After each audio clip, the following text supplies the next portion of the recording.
Hi. Well, it takes some practice. Even though you build this, it takes some practice to get the throw exactly right. In Australia, they kind of angle it a little bit and throw it. But here, using 2 paint sticks to make a boomerang, it's best once you've got it made to throw it straight up and down.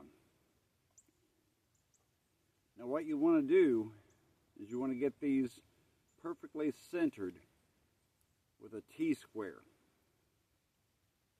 Then you want to make it like 4 different wings. Round off the leading edges. Angle the trailing edges.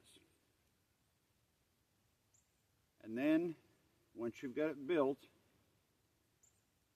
the trick is to get the throw right to get it to come back to you.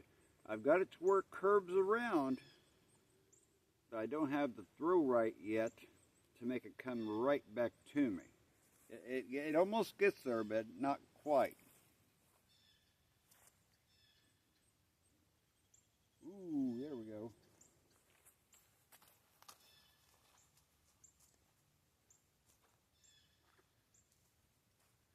But it's a cool project and one that I think you'll have fun making. Thanks for watching. Don't forget to subscribe, and I'll see you next time.